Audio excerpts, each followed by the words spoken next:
నమస్తే welcome to STV news ముందుగా headlines చూద్దాం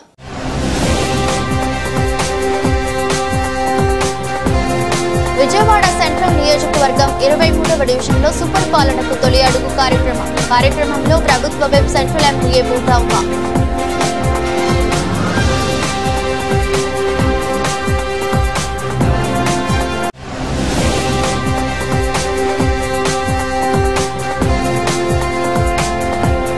విద్యుత్ ఛార్జీలను పెంచేసి ప్రజలపై భారాలు మండిపడ్డ సిపిఐ రాష్ట్ర కార్యదర్శి రామకృష్ణ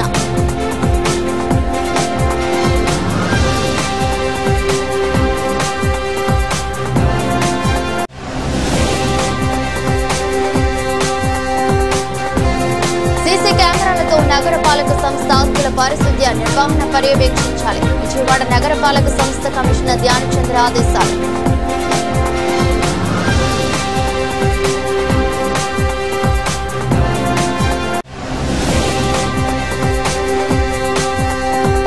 కార్మికులకు పీఎఫ్ అమలును కూడా ఆలస్యం చేస్తున్నారని చిగురు పార్టీ బాబురావు ఆరోపణ సమస్యలు పరిష్కరించకపోతే సచివాలయం వద్ద ధర్నాకు దిగుతామని ప్రభుత్వాన్ని హెచ్చరిక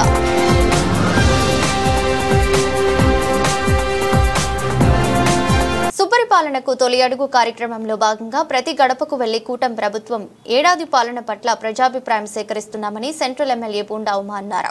ఓటమి ప్రభుత్వ పాలన పట్ల ప్రజలు సంతోషంగా ఉన్నారని చెప్పారు. 23వ డివిజన్ను మోడల్ డివిజన్ గా తీర్చిదిద్దుతున్నామని TDP floor leader Nellibandla Balaswamy స్పష్టం చేశారు.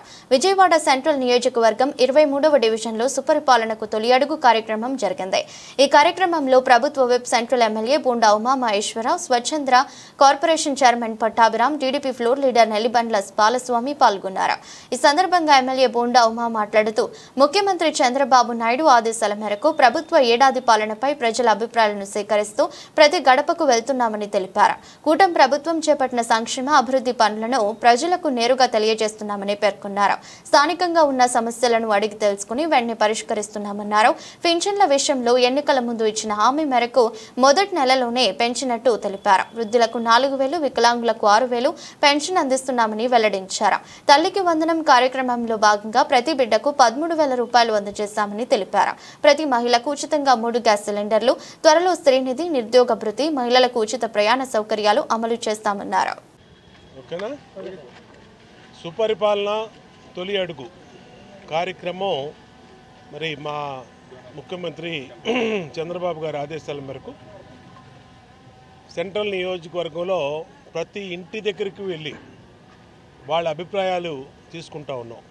సమస్యలు ఏమైనా ఉన్నాయా, అలాగే సంక్షేమ పథకాలు అమలు అవుతూ ఉన్నాయా, అలాగే అభివృద్ధి కార్యక్రమాలు ఏ విధంగా ఉన్నాయి, సంవత్సరం పరిపాలన మీద వాళ్ళ అభిప్రాయం ఎలా ఉంది, ఎక్కడికి వెళ్ళినా ప్రజలు సంతృప్తిగా సమాధానం చెప్తూ ఉన్నారు.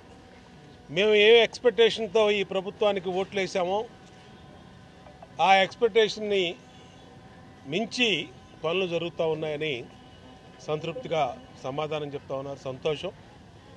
ఎన్నికల ముందు మేము ఏవైతే హామీలు ఇచ్చామో 3,000 పెంచి 4,000 పెంచుతానన్నాం. అధికారంలోకి వచ్చిన మొదటి నెలలోనే పింఛన్లు పెంచి 4,000 చేసాం. 3,000 వికలాంగులు 6,000 చేసాం. అలాగే బెడ్ రీడను వాళ్ళకి 10,000, 15,000 చేసాం. అంతేకాకుండా తల్లికి వందనం పేరు మీద ఎంతమంది పిల్లలు ఉంటే అంతమందికి 13,000 రూపాయలు చొప్పున ఇవ్వటం వల్ల ప్రైవేట్ స్కూల్స్లో, గవర్నమెంట్ స్కూల్లో చదివే పిల్లలందరూ కూడా సౌకర్యంగా ఉంది. తల్లులందరూ సంతోషం వ్యక్తం చేస్తూ ఉన్నారు. అన్నా క్యాంటీన్లు ఓపెన్ చేస్తూ ఉన్నాం. పేదవాడికి పట్టి అన్నం పెట్టేదానికి అన్నా క్యాంటీన్లు ఓపెన్ చేయటం వల్ల పేదవాళ్ళందరూ చక్కటి భోజనం చేస్తూ ఉన్నారు. అంతేకాకుండా ప్రతి మహిళకి 3 గ్యాస్ బండ్లు ఇస్తానన్నాం. ఇచ్చిన మాట ప్రకారం 3 గ్యాస్ బండ్లు ఇచ్చాం. మిగిలినటువంటి 2 శ్రీనిధి ప్రతి మహిళకి 18,000 రూపాయలు ఇస్తామని చెప్పాం. దాన్ని కూడా త్వరలోనే మొదలు పెడతా ఉన్నాం. అలాగే నిరుద్యోగ భృతి 3,000, దాన్ని కూడా త్వరలోనే ఇస్తాం. మహిళలకి ఉచిత బస్సు ప్రయాణం చెప్పాం. ఆగస్టు 15 డేట్ కూడా ఇచ్చాం. రాబోయే రోజుల్లో సంక్షేమ క్యాలెండర్ని విడుదల చేసి ఏ పథకం ఏ డేట్లో వస్తుందని చెప్పి ఆ డేట్లో వాళ్ళకి బ్యాంక్ ఖాతాలో డబ్బులు వేసే విధంగా ముందుకెళ్తాం. ఖచ్చితంగా అభివృద్ధి, సంక్షేమం రెండు కళ్ళు. సుపరిపాలనలో తొలడుగులో భాగంగా 23వ డివిజన్లో మరి విష్ణువర్ధనరావు వీధి, అలాగే గోపు రామచంద్రరావు వీధి, పేస్పాటి వీధి, అలాగే మరి ఇక్కడ అనేక రోడ్లలో బోండా ఉమాగారు ఎమ్మెల్యే గారు, స్థానిక శాసనసభ్యులు ఉమాగారి ఆధ్వర్యంలో, అట్లాగే స్వచ్ఛాంధ్ర చైర్మన్ పట్టాభి గారి ఆధ్వర్యంలో కలిసి మేమందరం కూడా 23వ డివిజన్ టీం టీడీపీ తరఫున కలిసి తిరగడం జరిగింది. మరి ప్రతి ఇంట్లో కూడా మాకు పథకాలు బాగా వస్తున్నాయి, మాకు తల్లికి వందనం పడింది, మాకు పెన్షన్లు వస్తున్నాయి, మాకు 1000 రూపాయల పెన్షన్లు వస్తున్నాయి, 3000 4000 చేసిన పెన్షన్లు వస్తున్నాయి అని చెప్పి అందరూ కూడా చాలా ఆనందంగా చాలా సంతోషంగా ఎమ్మెల్యే గారికి బోండా ఉమా గారికి ఎదురేగి పూలతో సత్కరించి శాలువాలతో సత్కరించి అలాగే బొకేలు ఇచ్చి మరి స్వాగతం పలుకుతూ ఇంట్లోకి మరి ప్రతి ఇంట్లో కూడా మాకు సాదరంగా ఆహ్వానం పలికి ఇక్కడ జరుగుతున్నటువంటి అభివృద్ధిని గురించి కానీ 23వ డివిజన్లో బోండా ఉమా గారు కార్పొరేటర్గా నేను చేస్తున్న అభివృద్ధిని గురించి కానీ సంక్షేమ పథకాలు అందడం గురించి కానీ ఎమ్మెల్యే గారికి అందరూ మహిళలందరూ కూడా హారతులు ఇచ్చి మరి అభినందనలు తెలియజేసిన పరిస్థితి ఉందంటే ఈరోజు కూటమి ప్రభుత్వం ఎంత బాగా పనిచేస్తుందో ప్రజలందరూ కూడా బ్రహ్మరథం పడుతున్నారంటే కూటమి ప్రభుత్వం చేస్తున్న అభివృద్ధి సంక్షేమ పథకాలు ఇక అంతకంటే ఉదాహరణ చెప్పాల్సిన అవసరం లేదు. ఈరోజు ఉమా గారు కానీ పట్టాభి గారు కానీ చాలా సంతోషంగా మా 23వ టీం టీడీపీని అందరినీ కూడా బాగా చేస్తున్నారని చెప్పి మమ్మల్ని మెచ్చుకోవడం కూడా జరిగింది. కాబట్టి 23వ డివిజన్లో ప్రజలకు ఎప్పుడూ కార్పొరేటర్గా నేను అందుబాటులో ఉంటూ అలాగే ఉమా గారి సహకారంతో బోండా ఉమా గారు, కేసినేని చిన్ని గారు ఎంపీ గారి సహకారంతో కూటమి ప్రభుత్వం ఆధ్వర్యంలో ఈ డివిజన్లో ఇప్పటికీ ఈ సంవత్సర కాలంలోనే సుమారుగా 10 కోట్ల రూపాయలతో మరి రోడ్లు కానీ డ్రైనేజీలు కానీ ఇవన్నీ కూడా చేయడం జరిగింది. ఇంకా రానున్న 4 సంవత్సరాలు ఇంకా విజయవాడ 23వ డివిజన్ని మరి సుందరమైన డివిజన్గా మరి అలాగే ఈ డివిజన్లో సమస్యలు లేని డివిజన్గా తీర్చిదిద్దడానికి కార్పొరేటర్గా రెండోసారి గెలిచిన నేను నా వంతు పూర్తి సహాయ సహకారాలు అందించి 23వ డివిజన్ని మోడల్ డివిజన్గా తీర్చిదిద్దడానికి నా వంతు సహాయ సహకారాలు అందిస్తానని చెప్పి తెలియజేసుకుంటూ 23వ డివిజన్లో ప్రజలందరూ కూడా ఈరోజు ఎవరైతే ఉమా గారిని పట్టాభి గారిని నన్ను కలిసి వాళ్ళ యొక్క అభినందనలు తెలియజేశారో వాళ్ళందరికీ హృదయపూర్వక కృతజ్ఞతలు తెలియజేసుకుంటూ మీకు ఎప్పుడు కూడా కూటమి ప్రభుత్వం అండగా ఉంటుంది.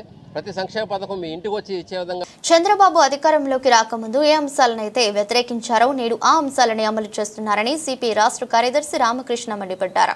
విద్యుత్ ఛార్జీలను పెంచేసి ప్రజలపై భారాలు మోపడమే కాక స్మార్ట్ మీటర్ల పేరుతో మరింత భారం పెంచే విధంగా కూటమి ప్రభుత్వం నిర్ణయాలు ఉన్నాయని ఆగ్రహం వ్యక్తం చేశారు. గతంలో విద్యుత్ ఉద్యమంతోనే చంద్రబాబు అధికారం కోల్పోయారని, ప్రభుత్వం తన నిర్ణయాలను ఉపసంహరించుకోకపోతే అన్ని పక్షాలను కలుపుకుని విద్యుత్ పోరాటం చేస్తామని హెచ్చరించారు. విద్యుత్ స్మార్ట్ మీటర్లను బిగింపును తక్షణమే ఉపసంహరించుకోవాలని డిమాండ్ చేస్తూ సిపిఐ నగర శాఖ ఆధ్వర్యంలో విజయవాడ ధర్నా చౌక్ లో ధర్నా చేపట్టారు. ఈ ధర్నాలో సిపిఐ రాష్ట్ర కార్యదర్శి రామకృష్ణ, నగర కార్యదర్శి జి కోటేశ్వరరావు పాల్గొని స్మార్ట్ మీటర్లను దగ్ధం చేసి నిరసన తెలిపారు. ఈ సందర్భంగా రామకృష్ణ మాట్లాడుతూ విద్యుత్ ఛార్జీలు పెంచడాన్ని, స్మార్ట్ మీటర్ల ఏర్పాటును నిరసిస్తూ రాష్ట్ర వ్యాప్తంగా సిపిఐ ఆధ్వర్యాన ఆందోళన చేపట్టనున్నట్లు తెలిపారు. చంద్రబాబు అధికారంలోకి రాకముందు ఏ అంశాలనైతే వ్యతిరేకించారో నేడు అంశాలను అమలు చేస్తున్నారని మండిపడ్డారు. విద్యుత్ ఛార్జీలు పెంచమని చెప్పి 15,000 కోట్ల భారాన్ని పెంచారని, స్మార్ట్ మీటర్లు ఏర్పాటు చేస్తే పగలగొట్టామని చెప్పిన చంద్రబాబు ఆ స్మార్ట్ మీటర్లనే ఏర్పాటు చేస్తున్నారని ఆగ్రహం వ్యక్తం చేశారు. ఆగ్రహాన్ని కొనసాగిస్తున్నారని ధ్వజమెత్తారు. నెల్లూరు జిల్లా కరేడు దగ్గర రైతుల భూములను ఇండోసోల్ కంపెనీకి ఇస్తున్నారని, దీనిపై ప్రభుత్వం వెనక్కి తగ్గాలని డిమాండ్ చేశారు. రాష్ట్ర వ్యాప్తంగా సిపిఐ ఆధ్వర్యంలో 26 జిల్లాల్లో కూడా విద్యుత్ ఛార్జీలు పెంచడాన్ని, అదానితో అగ్రిమెంట్ను రద్దు చేయాలని డిమాండ్ చేస్తూ స్మార్ట్ మీటర్లు ఉపసంహరించుకోవాలని డిమాండ్తో పెద్ద ఎత్తున ఇవాళ నిరసన కార్యక్రమాలు చేపట్టాం. చంద్రబాబు నాయుడు గారు ప్రభుత్వం అధికారంలోకి రాకముందు ఏ అంశాలనైతే వ్యతిరేకించారో వాటన్నిటిని కూడా ఇవాళ సుక్తాగా అమలుపరుస్తూ ఉన్నారు. ఆ రోజు కరెంటు ఛార్జీలు పెంచమని చెప్పారు. ఇవాళ 15,000 కోట్ల రూపాయల భారాన్ని ప్రజలపైన మోపారు. అదేవిధంగా స్మార్ట్ మీటర్లు బిగించకూడదు, ఎవరైనా బిగించడానికి వస్తే పగలగొట్టమన్నారు. అదే తెలుగుదేశం పార్టీ ప్రభుత్వం అధికారంలోకి వచ్చిన తర్వాత వారే ఇవాళ స్మార్ట్ మీటర్లు బిగిస్తూ ఉన్నారు.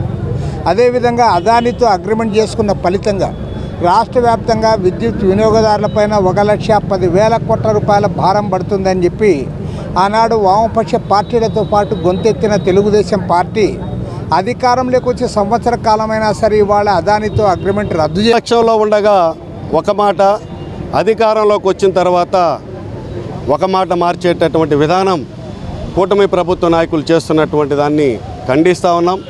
గత ప్రభుత్వంలో అదానితో షిరిడీ సాయి కంపెనీలతో చేసుకున్నటువంటి ఒప్పందాల్ని రద్దు చేసుకోవాలని చెప్పి, అలాగే స్మార్ట్ మీటర్ల వీటిని అవసరమైతే వ్యతిరేకించి దాన్ని పగలగొట్టమని చెప్పినటువంటి నారా లోకేష్ అధికారంలోకి వచ్చి సంవత్సరం అవుతా ఉన్నది. కాబట్టి ఈ సిపిఐగా ఈ సందర్భంగా ప్రశ్నించేటటువంటిది మేము అడుగుతా ఉన్నాం. నువ్వు ప్రజల పక్షాన గతంలో మాట్లాడినటువంటి యువగళలో మాట్లాడినటువంటి నీ గళం మోగపోయిందా? నీ గళాన్ని విప్పి ఈ రోజున ప్రభుత్వ వైపు ఆలోచించి ప్రజల మీద భారాలు పడకుండా చూడమని చెప్పి కోరుతా ఉన్నాం. అలా కాకపోతే నరేంద్ర మోడీ అనుసరించేటటువంటి నరేంద్ర మోడీ ప్రవేశపెట్టినటువంటి షరతులకి తలొగ్గుతావా, ప్రజల యొక్క ప్రయోజనాల్ని ఆలోచిస్తారా అనేటటువంటిది ఈ సందర్భంగా కూటమి నాయకుల్ని అడుగుతా ఉన్నాం. గతంలో షిరిడీ సాయి సీసీ కెమెరాలతో నగరపాలక సంస్థ ఆస్తుల పారిశుద్ధ్య నిర్వహణ పర్యవేక్షించాలని విజయవాడ నగరపాలక సంస్థ కమిషనర్ ధ్యానచంద్ర అన్నారు. నగరపాలక సంస్థ ఆస్తులన్నిటిలో సీసీ కెమెరాలు అమర్చి పారిశుద్ధ్య నిర్వహణ అధికారులు పరిశీలించాలని అన్నారు. నగరపాలక సంస్థ కమిషనర్ ధ్యానచంద్ర తన పర్యటనలో భాగంగా Governorpet CVR complex, CVR school, public toilet, Besant road, Ansari park, Govindarajulu market, VHR complex, Mahanthi market, IV palace ప్రాంతాలన్నీ పర్యటించి క్షేత్రస్థాయిలో పరిశీలించారు. నగరపాలక సంస్థ ఆస్తులన్నిటిలో సీసీ కెమెరాలు అమర్చి పారిశుద్ధ్య నిర్వహణ అధికారులు పరిశీలించాలని అన్నారు. భవనాలన్నిటికీ స్ట్రక్చరల్ స్టెబిలిటీ సర్టిఫికేట్ ఇంజనీర్లు తీసుకురావాలని, పాత బిల్డింగ్ల నివేదిక సమర్పించాలని, దానికి అనుగుణంగా వాటి స్థానంలో నగరపాలక సంస్థకు ఆదాయం కలిగించే విధంగా ప్రణాళికను సిద్ధం చేయాలని ఇంజనీరింగ్ అధికారులను ఆదేశించారు. నగరపాలక సంస్థకు సంబంధించిన ఆస్తులను పరిశుభ్రంగా ఉండాలని, కర్మల భవనాలు, కళ్యాణ మండపాలు ప్రజలకు రెంటుకు ఇచ్చేటప్పుడు వారికి పరిశుభ్రంగా అందించాలని, అందుకోసం పారిశుద్ధ్య నిర్వహణకు ప్రత్యేక శ్రద్ధ వహించాలని ఆదేశించారు. ఎస్టేట్ అధికారులు నగరపాలక సంస్థకు వచ్చే నెలవారీ ఆదాయం ఖచ్చితంగా వసూలు చేయాలని, అందుకు రెవెన్యూ ఇన్స్పెక్టర్లు ఫీల్డ్లో తిరిగి డిమాండ్కి తగ్గట్టుగా ఆదాయం వసూలు చేయాలని అన్నారు.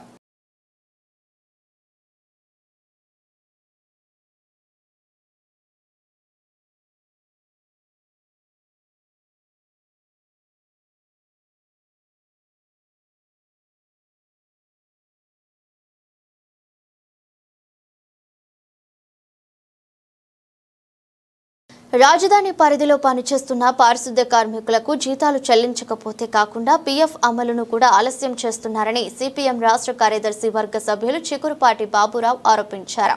పారిశుద్ధ్య కార్మికుల జీతాలు పెంచాలని, పెన్షన్ ఇవ్వాలని, పీఎఫ్ అమలు చేయాలని డిమాండ్ చేశారు. సమస్యలు పరిష్కరించకపోతే సచివాలయం వద్ద ధర్నాకు దిగుతామని ప్రభుత్వాన్ని హెచ్చరించారు.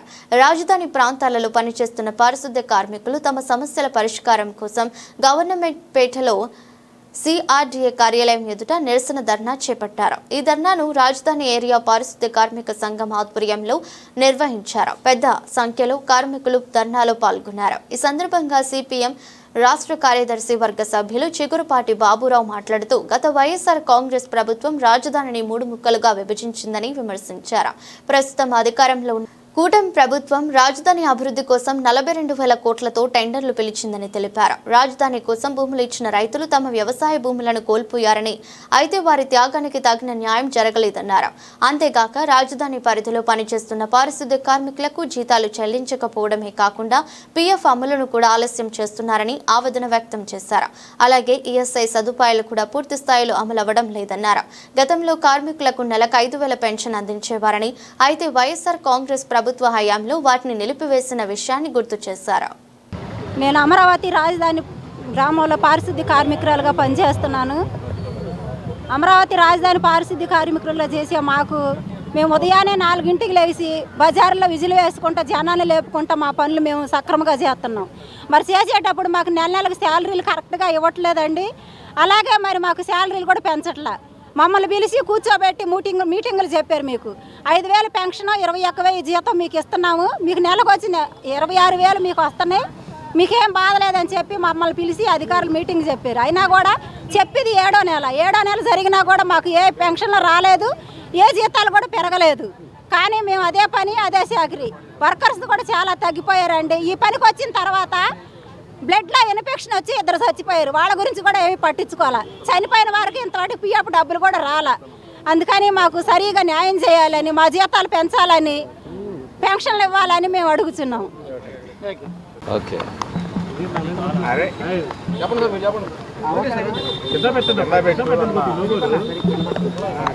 గతంలో ఉన్నటువంటి ప్రభుత్వం రాజధానిని 3 ముక్కల పేరుతో విచ్ఛిన్నం చేస్తే కూటమి ప్రభుత్వం రాజధాని నిర్మాణాన్ని వేగవంతం చేస్తామని చెప్పారు. సంతోషం. 42,000 కోట్ల రూపాయలతో అభివృద్ధి కార్యక్రమాలకి టెండర్లు పిలిచామన్నారు. సంతోషమే. కానీ 11 ఏళ్ల క్రితం భూములు ఇవ్వటం వల్ల వ్యవసాయం లేదు, అక్కడ పనులు కోల్పోయారు. అందులో ఉన్నటువంటి పేదవాళ్ళు బతికే మార్గం లేదు. రాజధానిలో రోడ్లు ఉడుస్తూ బతికేటువంటి పారిశుధ్య కార్మికులకి సిఆర్డీఏ గత 7 ఏళ్ల నుండి కూడా 12,000 రూపాయలు మాత్రమే జీతం ఇస్తూ ఉంది. రాష్ట్రంలో ఉన్నటువంటి అన్ని మున్సిపాలిటీల్లో కార్పొరేషన్లో 21,000 రూపాయల నెలకి జీతం. మరి అమరావతిలో ఇంకా ఎక్కువ ఇవ్వాల్సింది పోయి 21,000 రూపాయలు వారికైతే వాళ్ళకి 12,000 రూపాయలు ఇవ్వటం ఏంటి? అంటే రాజధాని ఏళ్ళ మీ ప్రేమ ఇదేనా? రాజధాని అమరావతి అంటే వారందరూ రైతులు కూలీలు త్యాగం చేశారని చెప్తున్నారు. మరి త్యాగానికి ప్రతిఫలం ఇదేనా? పోనీ గత ప్రభుత్వం మార్చలా, మీరెందుకు చేయరు? సంవత్సరం తొలి అడుగుని వాళ్ళు జరుపుకుంటున్నారు. ఎందుకు వాళ్ళ దాకా పెంచలా? పైపెచ్చు వీళ్ళకి జీతం ఇవ్వకపోగా ప్రావిడెంట్ ఫండ్ వాళ్ళ డబ్బులు కూడా ఇంకా చాలా పెండింగ్ ఉండిపోయి దాంట్లో వాళ్ళ డబ్బు తీసుకునే అవకాశం కూడా అందరికీ కల్పించట్లా. ఈఎస్ఐ సౌకర్యం అరకొరగానే ఉంది. రాజధానిలో భూములు పోయినప్పుడు భూములు లేని వారందరికీ పెన్షన్ ఇస్తామన్నారు. గతంలో వీరందరికీ 5,000 రూపాయలు పెన్షన్ ఇచ్చారు. కానీ ముత్యాలంపాడు షిరిడి సాయిబాబా మందిరంలో జూలై 10న గురు పౌర్ణమి వేడుకలు ఘనంగా జరిగాయి. ఏర్పాట్లు పూర్తి చేసినట్లు మందిరం గౌరవాధ్యక్షులు పూనూరు గౌతమ్ రెడ్డి తెలిపారు. వందలాది మంది భక్తులు పాల్గొనే వీలుగా విష్ణు సహస్రనామ పారాయణం ఏర్పాటు చేశామని, ఉదయం సాయంత్రం బాబావారికి దత్తాత్రేయ స్వామి వారికి ప్రత్యేక అర్చనలు నిర్వహించనున్నట్లు వెల్లడించారు. భక్తులు పెద్ద సంఖ్యలో వేడుకల్లో పాల్గొని బాబా ఆశీస్సులు పొందాలని పూనూరు గౌతమ్ రెడ్డి కోరారు. ముత్యాలంపాడు షిరిడి సాయిబాబా మందిరంలో జూలై 10న గురు పౌర్ణమి వేడుకలు ఘనంగా నిర్వహించేందుకు ఏర్పాట్లు పూర్తి చేసినట్లు మందిరం గౌరవాధ్యక్షులు పూనూరు గౌతమ్ రెడ్డి తెలిపారు. ఈ సందర్భంగా ఏర్పాటు చేసిన విలేకరుల సమావేశంలో మాట్లాడుతూ గురు పౌర్ణమి రోజు తెల్లవారుజాము నుంచే విశేష పూజలు అర్చనలు నిర్వహిస్తున్నట్లు, కాకడ హారతి, గణపతి పూజ, పంచామృతాలతో సహస్రకళ అభిషేకం చేయనున్నట్లు వెల్లడించారు. వందలాది మంది భక్తులు పాల్గొనే వీలుగా విష్ణు సహస్రనామ పారాయణం ఏర్పాటు చేశామని, ఉదయం సాయంత్రం బాబా వారికి దత్తాత్రేయ స్వామి వారికి ప్రత్యేక అర్చనలు నిర్వహించినట్లు తెలిపారు. ఉదయం 11 గంటల నుంచి సుమారు 25,000 మందికి అన్నదాన కార్యక్రమం ఉంటుందన్నారు. రాత్రి సాయి సేవకులతో కలిసి పల్లకి ఉత్సవం నిర్వహించనున్నామని, ప్రతి ఏడాదిలానే ఈసారి కూడా గురువులను సత్కరించనున్నట్లు తెలిపారు. గురు పూర్ణిమ మహోత్సవ కార్యక్రమం ప్రతి ఏడాది కూడా ఈ మందిరం నందు ఏర్పాటు చేసుకోవడం జరుగుతుంది. దీనికి సంబంధించినంత వరకు కూడా వినూత్నమైనటువంటి కార్యక్రమాలు చేయటమే కాకుండా ముఖ్యంగా గురువులను సన్మానించుకోవటం అనేటువంటి జరుగుతుంది ప్రతి ఏడాది. దానిలో భాగంగానే ఈ సంవత్సరం కూడా అదే పద్ధతిలో చేసేటువంటి ఉదయం 5 గంటలకే 10వ తారీఖున ఉదయం 5 గంటలకే పంచామృతాలతో సహస్ర కలశాభిషేకం జరిగేటువంటి కార్యక్రమం ఉంటుంది. తదనంతరం విష్ణు సహస్రనామ పారాయణం, దాని తర్వాత కార్యక్రమాలు, తర్వాత ఈవినింగ్ సాయంత్రం వచ్చేప్పటికి 4 గంటలకి కాగడ హారతి, గణపతి పూజ, హావచనము అనేటువంటి కార్యక్రమాలు ఇవన్నీ కూడా నిర్వహించుకోవడం జరుగుతుంది.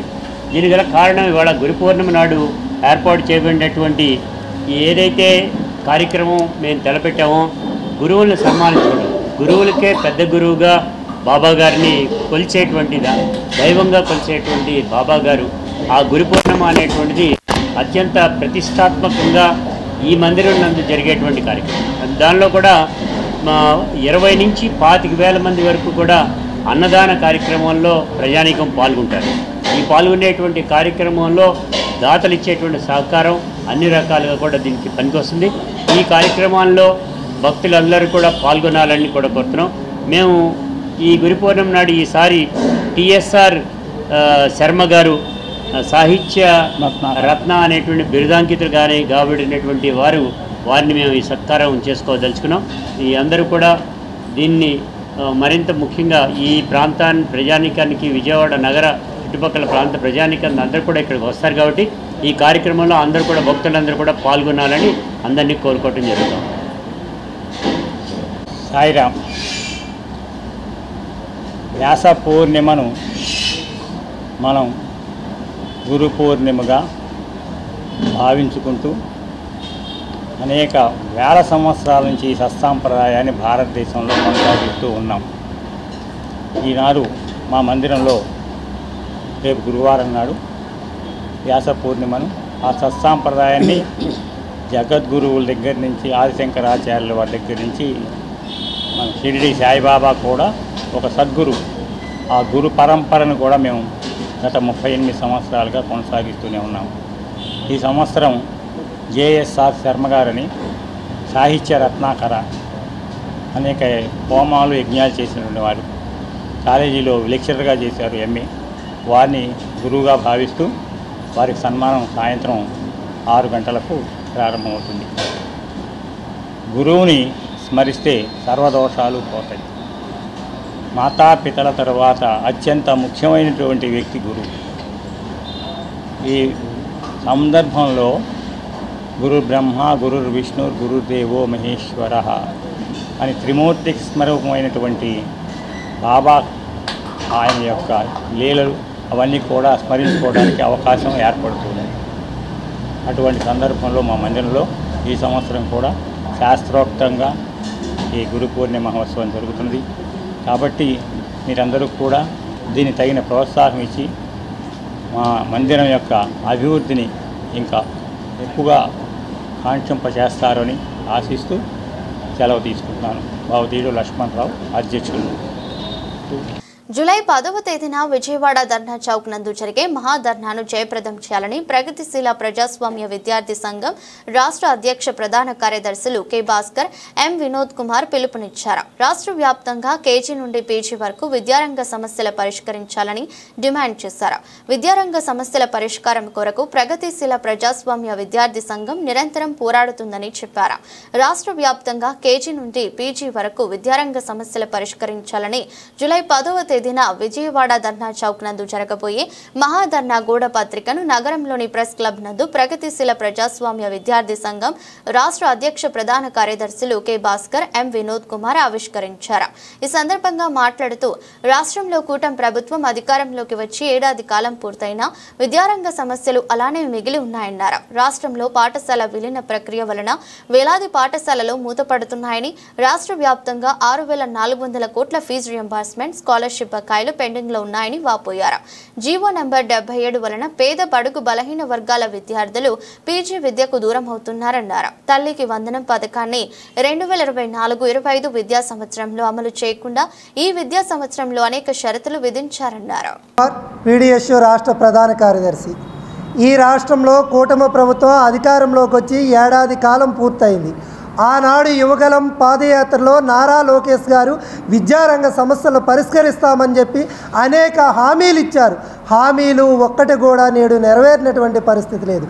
ఈ రాష్ట్రంలో కూటమి ప్రభుత్వం అధికారంలోకి వచ్చిన తర్వాత కూడా 9,600 ఏకోపాధ్యాయ పాఠశాలలు ఉన్నాయి. 4,200 పాఠశాలలు ఈరోజు మూతపడే దిశగా ఉన్నాయి. అల్లూరు జిల్లాలో ఈరోజు ఉపాధ్యాయులు లేనటువంటి 30కి పైగా పాఠశాలలు ఉన్న ఈ విద్యాశాఖ మంత్రి ఎందుకు పట్టించుకోవడం లేదని చెప్పేసి మేము ప్రశ్నిస్తూ ఉన్నాం. అదేవిధంగా రాష్ట్రంలో 6,400 కోట్ల ఫీజు రియంబర్స్మెంట్, స్కాలర్షిప్లు బకాయిలు ఈరోజు పెండింగ్లో ఉన్నాయి. పేద బడుగు బలహీన వర్గాల విద్యార్థులకు పీజీ విద్యను దూరం చేస్తున్నటువంటి జీవో నెంబర్ 77 నేటికి రద్దు కాలేదు. రాష్ట్ర వ్యాప్తంగా ప్రైవేట్ మెడికల్ కళాశాలలు ఈరోజు తీసుకొస్తా ఉన్నారు. రాష్ట్రంలో 17 మెడికల్ కళాశాలని ప్రభుత్వ పీడీఎస్ రాష్ట్ర అధ్యక్షులు. కేజీ నుండి పీజీ వరకు విద్యారంగంలో నెలకొన్నటువంటి సమస్యలు పరిష్కరించాలని రాష్ట్ర వ్యాప్తంగా అన్ని జిల్లా కేంద్రాల్లో ఈ నెల 7వ తేదీన జరుగు జిల్లా కేంద్రాల్లో ధర్నా, అదేవిధంగా విజయవాడ కేంద్రంలో ధర్నా చౌక్ నందు ఈ నెల 10వ తేదీన జరుగు మహాధర్నాను విజయవంతం చేయాలని విద్యార్థి లోకానికి పిలుపునివ్వడం జరుగుతూ ఉంది. ముఖ్యంగా రాష్ట్రంలో కూటమి ప్రభుత్వం అధికారంలోకి చేపట్టి సంవత్సరం అవుతూ ఉన్నది. విద్యారంగ సమస్యలు అలాగే ఉన్నాయి. గత ప్రభుత్వం 117 జీవోను తీసుకొచ్చి 4500 ప్రాథమిక పాఠశాలను మూసివేసింది. యువగళం పాదయాత్రలో నేను అధికారంలోకి వచ్చిన వెంటనే 117 జీవోను రద్దు చేసి 4500 పాఠశాలను పునఃప్రారంభిస్తా అని చెప్పినటువంటి లోకేష్ గారిని మేము సూటిగా అడుగుతా ఉన్నాం.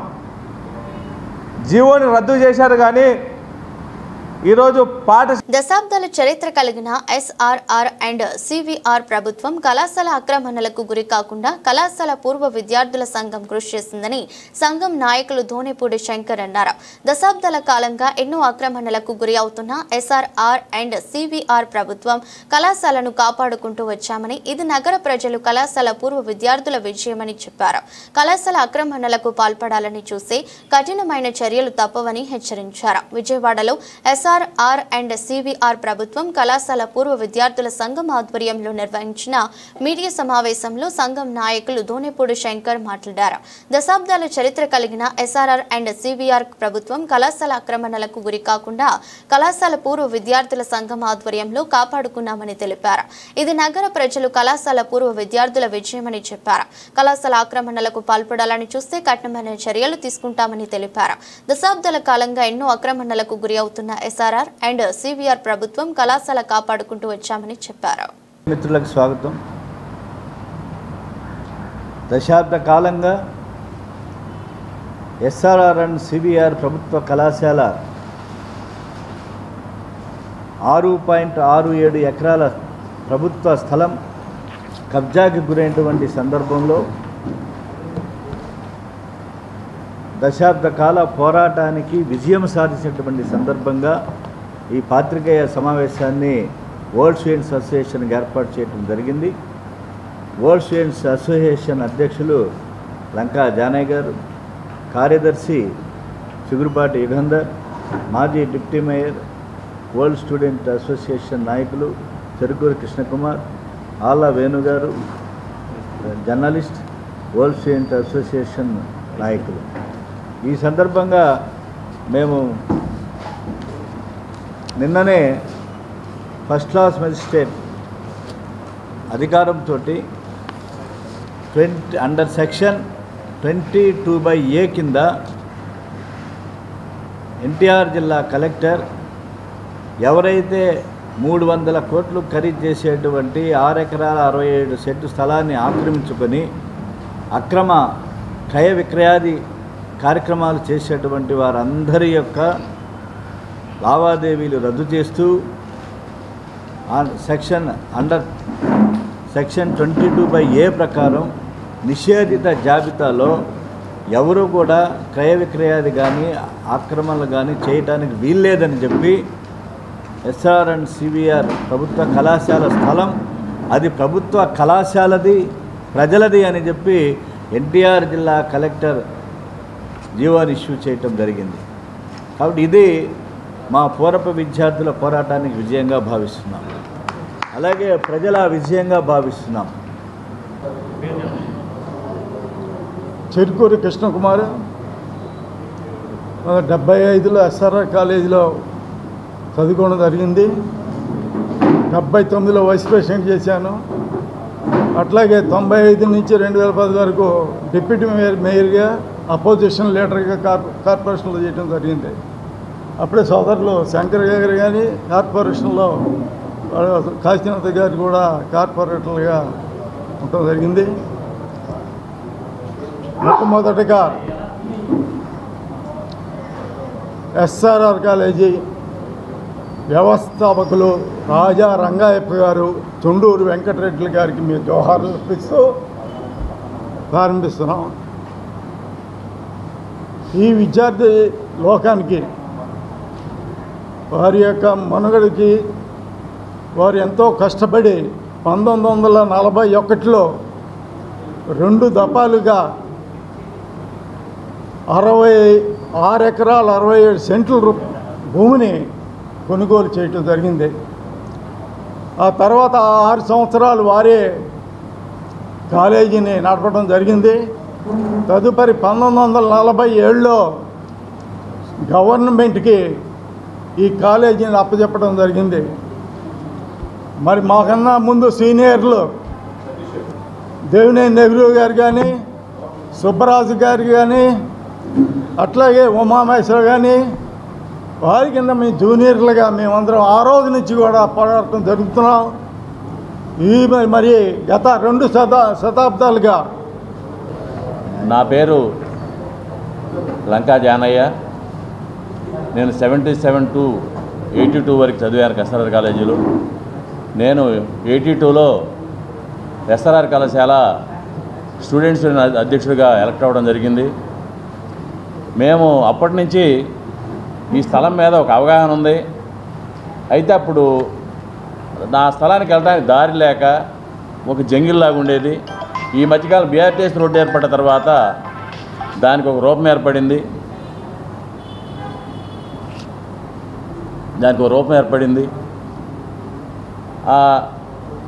ఏదైతే ఉందో ఈ స్థలానికి ఉంటే పెద్ద పెద్ద వాళ్ళు రావడం జరిగింది. ఆ సందర్భంలో గేట్వే హోటల్ బేరాలు జరుగుతూ ఉంటే సినిమా యాక్టర్ మహేష్ బాబుతో సహా చాలామంది కొనడానికి వచ్చారు.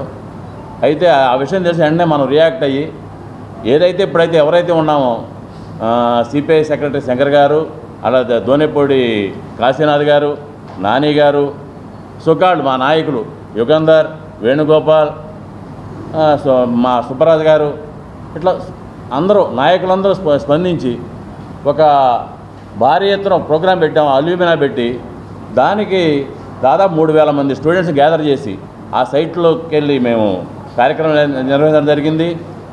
ఆ రోజు ఈ మీడియా మొత్తం కూడా సైజ్ సినిమాను కల్పిస్తున్న ఎస్ఆర్ఆర్ విద్యార్థులు 300 కోట్ల ఆస్తిని కాపాడారు అని చెప్పేసి మంచి రెప్యుటేషన్ రావడం జరిగింది.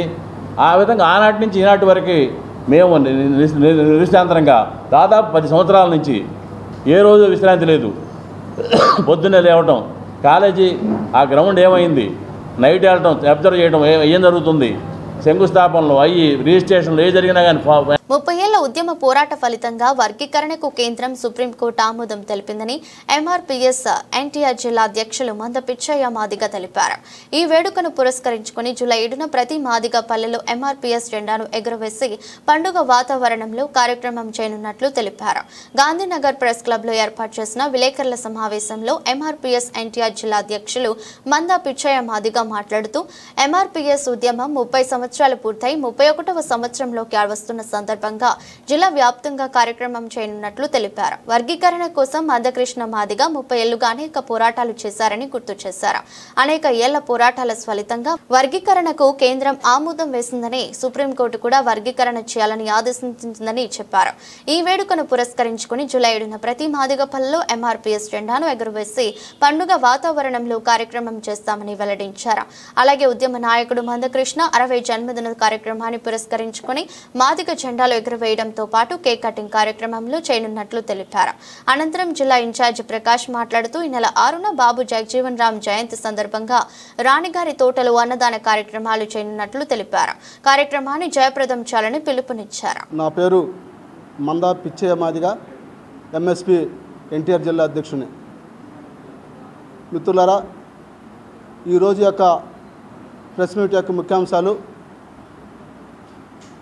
మాదిగ జాతి ఎంఆర్పిఎస్ ఉద్యమం 30 సంవత్సరాలు పూర్తి చేసుకొని 31వ సంవత్సరంలోకి అడుగు పెడుతున్న సందర్భంలో జూలై 7వ తేదీన ప్రతి మాదిగ పల్లెలోని, విజయవాడలో ప్రతి పేటలోని కూడా ఎంఆర్పిఎస్ జెండాలు ఆవిష్కరణ కార్యక్రమం చేపట్టాలని మందకృష్ణ మాదిగ గారు ఆదేశానుసారం గత నెల రోజుల నుంచి ఈ యొక్క ఎన్టీఆర్ జిల్లాలోని జిల్లా ఇన్ఛార్జి అయినటువంటి ఆదిమూలపు ప్రకాష్ మాదిగ గారి ఆధ్వర్యంలో ప్రతి గ్రామం, ప్రతి మండలం కూడా మా యొక్క కార్యక్రమాలని విజయవంతం చేయాలని చెప్పి తిరగటం జరిగింది.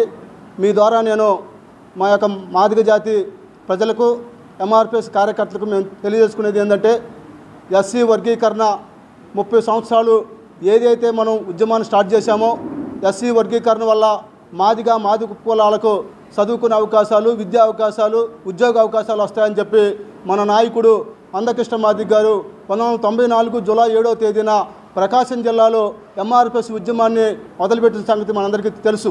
మరి 30 సంవత్సరాల ఉద్యమ పోరాటంలో అనేక ఇబ్బందులు, అనేక ఒడిదుడుకులను ఎదుర్కొని ఈరోజు ఏ లక్ష్యం కోసం అయితే మందకృష్ణ మాదిగ గారు పోరాటం చేశారో ఆ లక్ష్యాన్ని ఛేదించేంతవరకు కూడా పట్టు ఎడవకుండా ఈరోజు ఎస్సీ వర్గీకరణ ఈ కూటమి ప్రభుత్వంలో పవన్ కళ్యాణ్ కు అసలు భాగస్వామ్యం ఉందా? డిప్యూటీ సీఎం పేరు, హెలికాప్టర్లో సీటు, స్పెషల్ ఫ్లైట్ తప్ప పవన్ కళ్యాణ్ కు పరిపాలనలో భాగస్వామ్యమే లేదు. జగన్ ను అధికారంలోకి రానివ్వము అంటున్నారు. అంటే జగన్ అధికారంలోకి వస్తాడని కూటమి నాయకులు భయపడుతున్నారని అర్థం. అంబటి రాంబాబు, గుంటూరు జిల్లా వైఎస్ఆర్సీపీ అధ్యక్షులు. జగన్మోహన్ రెడ్డి గారిని అధికారంలోకి రానివ్వను అంటాం కంటే డైలాగ్ మార్చి చెప్పు. చంద్రబాబునే నేను మోస్తాను, చంద్రబాబునే అధికారంలోకి తీసుకొచ్చే ప్రయత్నం చేస్తాను, చంద్రబాబునే భుజాన్ని ఎక్కించుకుంటాను, చంద్రబాబు నాకు అన్ని సదుపాయాలు చేస్తున్నాడు, నాకేమీ అభ్యంతరం లేదు, చంద్రబాబును మొయ్యటమే నా పని, నేను సెకండ్ గ్రేడ్ లీడర్గానే బ్రతుకుతాను అని చెప్పాయా. మేమే మాట్లాడాం, మాకెందుకు ఇంకా గొడవ? అది ఉంటే మీ జనసేన వాళ్ళకి కాపులకి సంబంధించిన వ్యవహారం. మా పవన్ కళ్యాణ్ చంద్రబాబుకి శాఖరీ చేస్తాడు, ఇక రెండే పనే లేదు అని చెప్పు. అప్పుడప్పుడు వెళ్ళి షూటింగ్లు చేసుకో, ఎప్పుడన్నా వచ్చి డైలాగులు చెప్పు, ఇంతేగా. అసలు నీకు ఈ ప్రభుత్వంలో అసలు భాగస్వామ్యం ఉందా అని అడుగుతా ఉన్నా.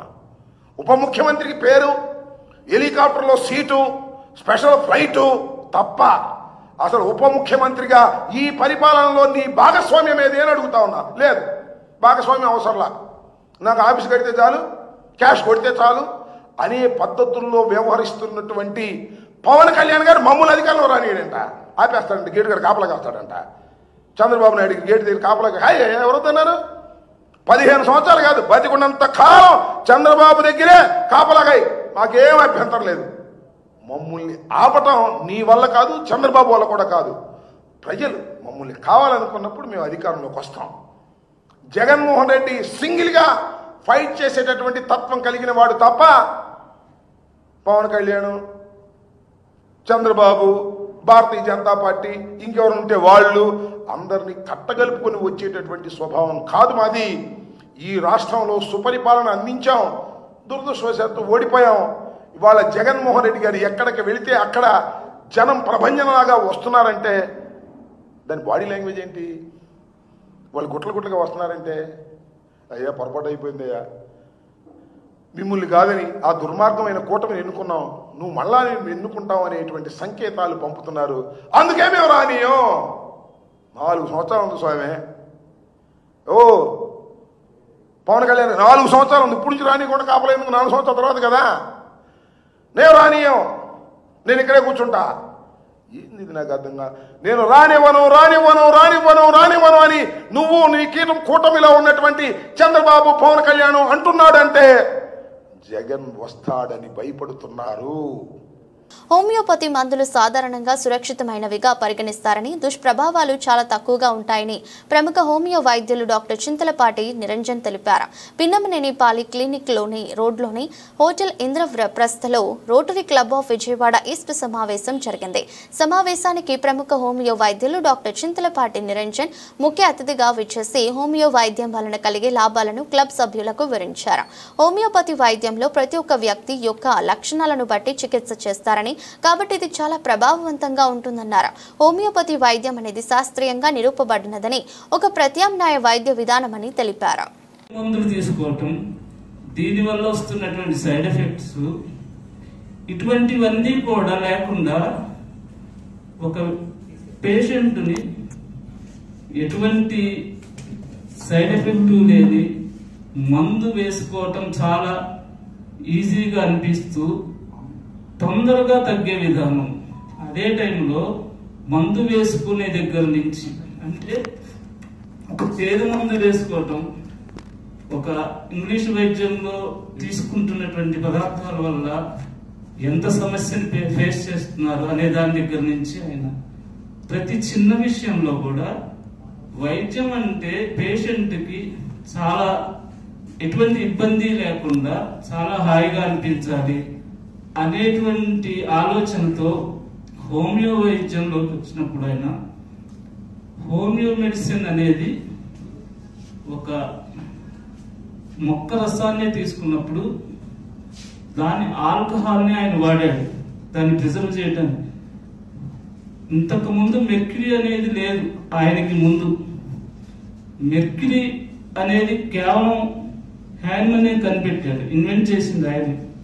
అంతకుముందు పాదరసం లేదు కనుక ఈయనకున్న నాలెడ్జ్ తోటి ఇటువంటి ఈ మందుని దేనిలో ప్రిజర్వ్ చేస్తే కరెక్ట్ అనే విషయంలో ఆయన ఆల్కహాల్ తీసుకున్నారు. ఆల్కహాల్ తీసుకున్న తర్వాత ఇది తీసుకుంటే నోరు మంటగా ఉంటుంది, తీసుకునే విధంగా సమస్యలు వస్తున్నాయి కాబట్టి దీన్ని బాడీలోకి తీసుకెళ్ళటానికి ఒక వెహికల్ ఉండాలి అనే ఉద్దేశంతో ఈ షుగర్ పిల్స్ తయారు చేశాడు. ఈ షుగర్ పిల్స్ లో ఈ ఆల్కహాల్ మందుని కలపడం ద్వారా ఈ షుగర్ పిల్స్ తీసుకుంటే పేషెంట్ కి మెడిసిన్ తీసుకోవడంలో ఎటువంటి ఇబ్బంది ఉండదు అనేది ఆయన అభిప్రాయం. ఈ రోజు కొంతమంది ఆయన అభిప్రాయానికి వ్యతిరేకంగా ఆల్కహాల్ డైరెక్ట్ గా నోట్లో వేయడం జరుగుతున్నది, కొన్ని చోట్ల ఇది కనబడుతున్నది. అసలు ఆయన అభిప్రాయానికి ఇక్కడ జరుగుతున్నది వేరుగా ఉంది. అట్లానే ఇది ఈయన ఈ రకంగా అసలు ఒక సదుద్దేశంతో ఈ సిస్టమ్ పైకి తీసుకొచ్చిన తర్వాత ఇలాంటివి ఎన్నో ఆయన రాశారు దీని గురించి. అయితే దీని విషయంలో ఏం జరిగిందంటే ఎప్పటి నుంచో ఇంగ్లీష్ వైద్యం ఉన్నది, కొన్ని వేల సంవత్సరాల నుంచి ఉంది. ఆయుర్వేదం అంతకంటే పురాతనమైనది. హోమియో వైద్యంలో లాస్ట్ ఎడిషన్ హ్యానిమన్ రాసింది 6th ఎడిషన్ 1920లో బయటకు వచ్చింది. అంటే అంతకు ముందు వరకు 5th ఎడిషన్లో ఉన్నదాన్నే డాక్టర్స్ ఫాలో అయ్యారు. అందులో ఉన్న దానికన్నా ఇంకా ఎలా ఫాస్ట్గా ఒక జబ్బుని ఎంత త్వరగా తగ్గించవచ్చు అనే దాని గురించి హ్యానిమన్ 1920లో రాసిన 6th ఎడిషన్ బయటకు వచ్చింది. తర్వాత అక్కడే అపోహ మొదలైంది. అసలు 5th ఎడిషన్లో ఉన్నది కరెక్టా, 6th ఎడిషన్ హ్యానిమనే రాశాడా, ఇవన్నీ కూడా చాలా చర్చలు జరిగినాయి. ఇప్పటికీ కొంతమంది 5th ఎడిషనే ఫాలో అవుతున్న వాళ్ళు చాలా ఉంటున్నారు. కానీ 6th ఎడిషన్లో ఆయన అద్భుతమైన విషయాలు రాశారు. ఒక వ్యాధి, ఒక నొప్పితో బాధపడుతున్న వ్యక్తి వితిన్ మినిట్స్ లో ఎలా తగ్గించవచ్చు అనే విధానాన్ని ఆయన రాశారు 6th ఎడిషన్లో. ఈ రోజు ఆ 6th ఎడిషన్లో ఉన్నటువంటి పొటెన్సీవ్ గురించి ఆయన రాసిన విషయం చాలా మందికి, తక్కువ మందికి అవగాహన ఉంది.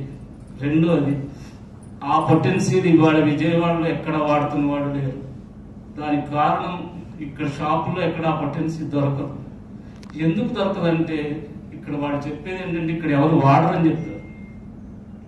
మరి అటువంటి పొటెన్సీలు ఆయన తయారు చేసి దాన్ని ఎలా వాడచ్చు అందులో రాశాడు. హోమియో వైద్య విధానంలో వితిన్ సెకండ్స్ వార్తలు ముగించే ముందు మరోసారి హెడ్లైన్స్.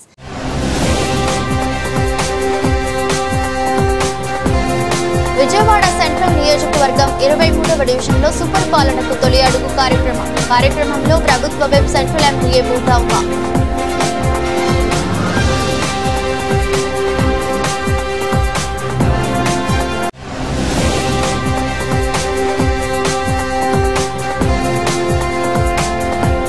విద్యుత్ ఛార్జీలను పెంచేసి ప్రజలపై భారాలు అడ్డుపడ్డ సిపిఐ రాష్ట్ర కార్యదర్శి రామకృష్ణ.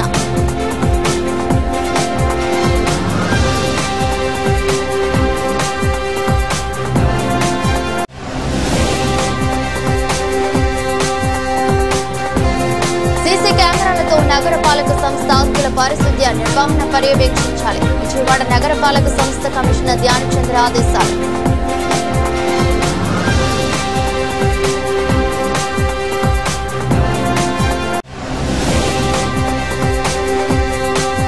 పారిశుద్ధ్య కార్మికులకు పీఎఫ్ అమలును కూడా ఆలస్యం చేస్తున్నారని చిగురు పార్టీ బాబురావు ఆరోపణ. సమస్యలు పరిష్కరించకపోతే సచివాలయం వద్ద ధర్నాకు దిగుతామని ప్రభుత్వాన్ని హెచ్చరిక.